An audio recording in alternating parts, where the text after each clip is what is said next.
17 अक्टूबर को एक मुकाबला होने वाला है। घबराइए मत, ये कोई क्रिकेट मैच या कोई हॉकी मैच या फिर कुछ ओलंपिक जैसी कोई चीज नहीं है। ये दरअसल उससे भी बड़ी चीज है और वो है कांग्रेस के अध्यक्ष पद का चुनाव, जिसको लेकर देश भर की निगाहें इसी पर टिकी हुई हैं और लगातार राहुल गांधी से और राहुल गांधी शरीके तमाम कांग्रेस के वरिष्ठ नेताओं से इस बारे में पूछा भी जा रहा है। ये मुकाबला थरूर बनाम गहलोत हो सकता है।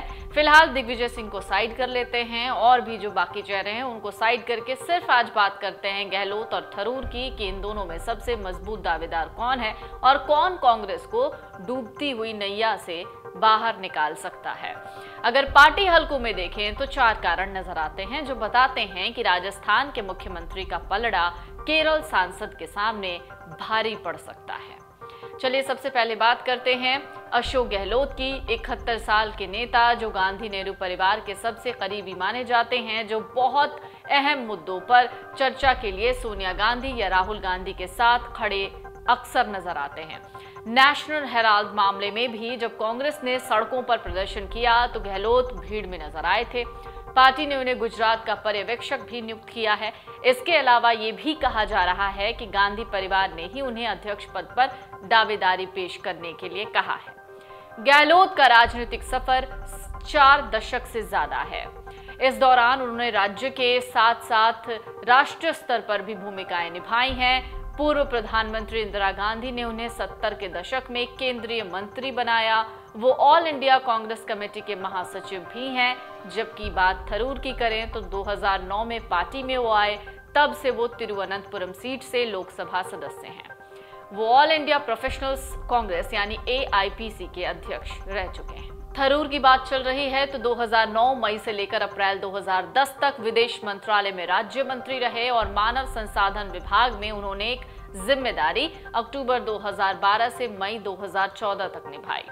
20 से ज्यादा किताबों के लेखक हैं। केरल सांसद, संयुक्त राष्ट्र में अलग अलग पदों पर करीब 30 सालों तक रहे, जबकि गहलोत फिलहाल राजस्थान के मुख्यमंत्री हैं। इससे पहले वो ये पद 1998 से 2003, 2008 से 13 में भी संभाल चुके हैं। इसके अलावा वो इंदिरा गांधी, राजीव गांधी और PV नरसिम्हा राव सरकार में केंद्रीय मंत्री रहे। मैं बात बता रही हूं अशोक गहलोत की। मीडिया रिपोर्ट्स के मुताबिक थरूर पर ये आरोप हैं कि उन्होंने IPL में शेयर खरीदने के लिए मंत्री पद का गलत इस्तेमाल किया था। इन आरोपों के चलते साल 2010 में उन्हें मंत्री पद से इस्तीफा देना पड़ गया। साल 2014 में उनकी पत्नी का रहस्यमयी निधन हुआ, जिसके बाद से उन पर सवाल खड़े होने लगे। कहा गया कि उन्होंने आत्महत्या के लिए उकसाया था। हालांकि वो साल 2021 में सारे आरोपों से बरी हो गए। इसके उलट गहलोत 4 दशक से ज्यादा पुराने सियासी करियर में विवादों से बचते नजर आए हैं। दोनों के एक बुनियादी अंतर की बात करते हैं। बहुत ज्यादा अंतर नहीं है, लेकिन अगर देखा जाए तो यह अंतर काफी बड़ा भी है। राजस्थान के CM गांधी परिवार के वफादार हैं। वो लगातार राहुल गांधी को अध्यक्ष बनाए जाने की पैरवी करते रहे हैं। उन्हें संगठन को चलाने और उसे एकजुट करने का लंबा अनुभव है। थरूर की छवि थोड़ी अलग है, या कह सकते हैं कि गहलोत से बिल्कुल विपरीत। वो कांग्रेस में होते हुए भी कांग्रेस का बिल्ला नहीं लगाए। वो अपनी बातों को बेबाकी से रखने के लिए जाने जाते हैं। फिर वो परवाह नहीं करते कि उनके सामने राहुल खड़े हैं या सोनिया। यानी कह सकते हैं कि अशोक गहलोत बड़े संवेदनशील हैं, सेंसिटिव हैं, लेकिन थरूर बिंदास हैं। वो कांग्रेस के उन G23 नेताओं के समूह में शामिल हैं जिन्होंने 2020 में कांग्रेस अध्यक्ष सोनिया गांधी को चिट्ठी लिखी थी। चिट्ठी लिखकर समूह ने संगठन में बड़े बदलाव की अपील की थी। सिर्फ इतना ही नहीं, इन नेताओं ने पार्टी की दुर्दशा के लिए केंद्रीय नेतृत्व को जिम्मेदार ठहराया था। यह समूह लंबे समय से कांग्रेस अध्यक्ष पद के चुनाव की अपील कर रहा था। इस तरह से कह सकते हैं कि थरूर गांधी परिवार से खुद को जोड़कर कभी नहीं देखते। वो सोनिया गांधी से मिलकर अध्यक्ष पद का चुनाव लड़ने की अपनी इच्छा पहले भी जाहिर कर चुके हैं। सोनिया गांधी कह चुकी हैं, इट्स योर कॉल, और आप जहां भी होंगे, जैसे भी होंगे, आपकी भूमिका तटस्थ होगी। एक खाटी कांग्रेसी है गहलोत और दूसरे बिल्कुल बिंदास मिजाजी यानी थरूर। ऐसे में सवाल ये है कि क्या इन दोनों में से किसी के अध्यक्ष बनने से कांग्रेस का भला होगा? सीधा जवाब और सपाट ये है, एक बात तय है, कांग्रेस में बदलाव की जरूरत है। सोनिया के बाद राहुल और राहुल के बाद सोनिया का कॉम्बिनेशन फेल हो गया।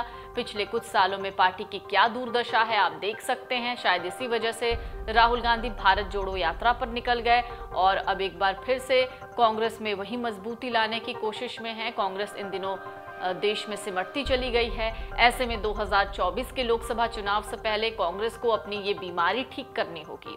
पार्टी में एक नई ऊर्जा की जरूरत है, एक नई सोच, नए बदलाव की जरूरत है। इसके लिए जरूरी है कि कमान गांधी परिवार के हाथ से निकल जाए और किसी एक ऐसे व्यक्ति के पास जाए जिसके पास एक लंबा राजनीतिक अनुभव है और वो है गहलोत। वो संगठन को एकजुट कर सकते हैं। गांधी परिवार के वो वफादार हैं जो पार्टी में किसी तरीके का बदलाव नहीं चाहते हैं और वो भी कहते रहते हैं कि वो इनके साथ सहज रहेंगे। उनके खिलाफ विरोध के सुर उठने की आशंका भी नहीं है। अगर ड्रॉबैक की बात की जाए यानी नेगेटिव फैक्टर की बात की जाए तो गहलोत राजस्थान के बाहर बहुत ज़्यादा पहचान नहीं रखते। पार्टी अध्यक्ष बन जाने के बाद भी वो गांधी परिवार के दबाव में ही रह सकते हैं और शायद इसी बात का भय उन्हें है। इसके लिए अपनी चीज़ें लागू करना उनके लिए इतना आसान भी नहीं होगा। वो बंद कर रह जाएंगे और 71 साल की उम्र में शायद उनके लिए ये कर पाना बड़ा मुश्किल होगा। यही चीज़ थरूर के साथ है। उनके मामले में भी कुछ पॉजिटिव और नेगेटिव फैक्टर हैं। थरूर के साथ सबसे बड़ा पॉजिटिव फैक्टर ये है कि उनकी छवि स्थानीय नहीं है। वो हर जगह जाने पहचाने जाते हैं, चाहे जैसे भी जाने पहचाने जाएं। उन्हें कोई हाँक भी नहीं सकता। जैसे कि पहले बताया आपको, बड़े बिंदास मिजाज के हैं। राहुल और सोनिया भी उन्हें नहीं हाँक सकते। यानी कांग्रेस की सबसे बड़ी पोस्ट संभालने पर वो अपने तरीके से काम करेंगे। शायद सोनिया और राहुल ये नहीं चाहेंगे। नेगेटिव ये है कि पार्टी के अंदर उनको लेकर एक्सेप्टेंस नहीं होगा। उनको लेकर सवाल खड़े हो सकते हैं। पार्टी में उनसे बहुत ज्यादा सीनियर लीडर्स हैं। जो धड़ा गांधी परिवार का धूर समर्थक है उसे थरूर की छतरी के नीचे आने में दिक्कत होगी। ये कांग्रेस में विरोध के सुर बढ़ा सकता है।